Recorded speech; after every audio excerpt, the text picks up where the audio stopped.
Sebagian besar orang pasti telah mengenal tokoh yang bernama Abu Nawas.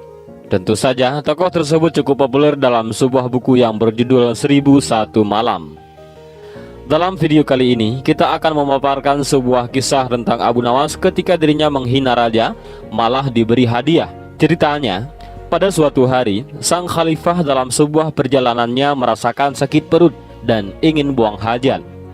Sang khalifah pun meminta dirinya diantar ke sungai oleh para prajurit, karena pada waktu itu belum ada toilet khusus. Sesampainya di sungai, sang khalifah pun bergegas untuk membuang hajat. Pada waktu itu semua pengikutnya paham bahwa tidak boleh ada yang buang hajat di hulu sungai, karena dikhawatirkan mengalir ke arah sang khalifah. Bagi yang melakukan itu tentu akan mendapatkan hukuman yang sangat berat. Namun Abu Nawas tidak menghiraukan hal itu. Dengan santai dirinya buang hajat di hulu sungai, yang mana sang khalifah pun sedang membuang hajat tapi di bahagian hilir sungai.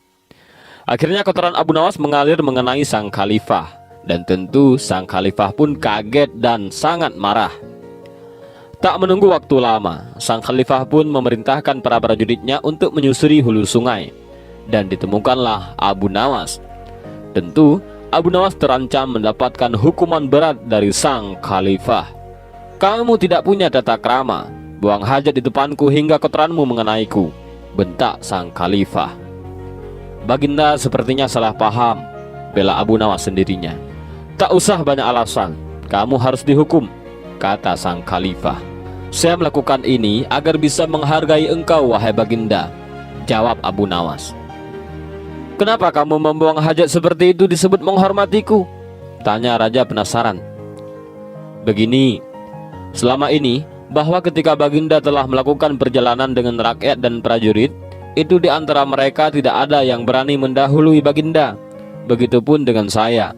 Ketika saya ikut rombongan juga melakukan hal yang sama. Itu saya lakukan sebagai tata krama dan sopan santun saya kepada baginda raja," jelas Abu Nawas. "Ya, bagus. Tapi apa hubungannya dengan perbuatanmu sekarang ini?" tanya lagi sang khalifah. "Begini baginda, saya menghormati engkau tidak setengah-setengah. Ketika saya buang hajat, saya memilih di hulu sungai supaya kotoran saya tidak sopan kepada kotoran baginda, karena sudah berani mendahului kotoran baginda. Ini semua saya lakukan demi tata krama saya kepada kotoran baginda," jelas lagi Abu Nawas. Mendengar penjelasan itu, Abu Nawas pun tak jadi dihukum. Ia malah diberi hadiah oleh sang khalifah karena penjelasannya yang masuk akal.